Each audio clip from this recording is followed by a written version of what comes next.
HIP had a big impact on us both, actually. Through this experience, we were able to make a bunch of friends across Canada. I mean, this is like 50 youth, 25 Indigenous, 25 non-Indigenous, going to one place at a time. Another amazing thing about it was that it was fully funded. So none of us had to pay anything out of our pockets A dime, to go not on. a dime, yeah. This was honestly really amazing because there were a lot of people in this program from a bunch of different economic standpoints, and there were some people that we know, maybe even us, like, who would not be able to go on a trip like this without it being funded, and it really brought everyone to an equal level. No one, I don't think anyone felt like someone had more benefits than the other. Yeah.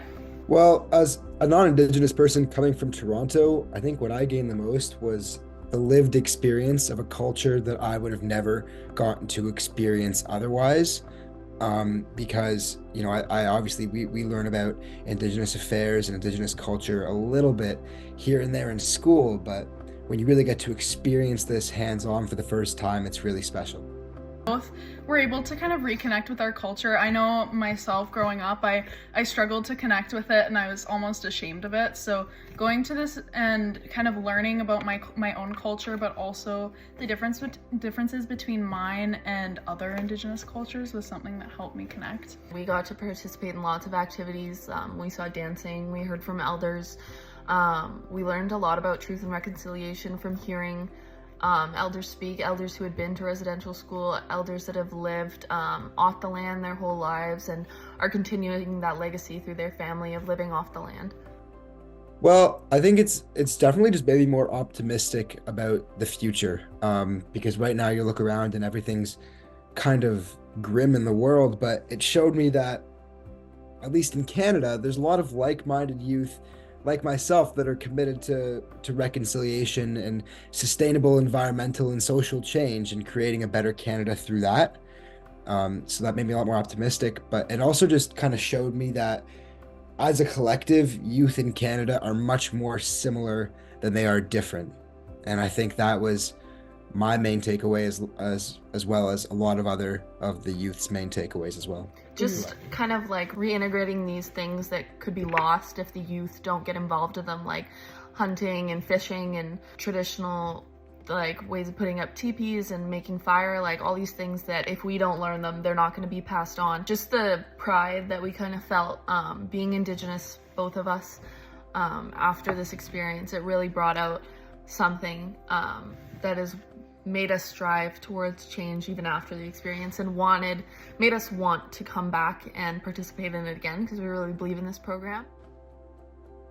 I would say because a lot of the time people, especially youth, feel that they're put under a microscope, and if they say the wrong thing, then it's going to lead to negative impacts on them. But in this safe, controlled environment, it's a great space for youth like myself who didn't know a ton about Indigenous culture to be able to learn and grow my knowledge to become a better citizen and a better ally.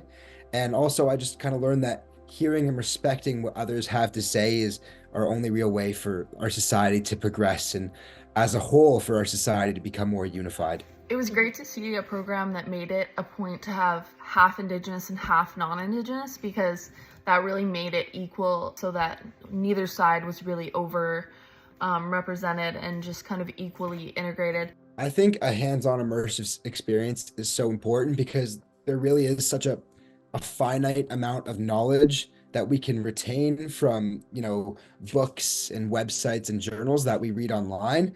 But this hands-on experience is much more meaningful because it gives you something that you can remember and something that you can also just connect with in person. And it's which is way more memorable than looking at a page or a screen when trying to learn, and it becomes real and then it becomes meaningful. And I think that it can be hard for non-Indigenous youth to learn about Indigenous peoples and why they should care. In a classroom setting, it's hard to gain that experience. It's hard to gain empathy when you're seeing everything through a book or a speech or a video.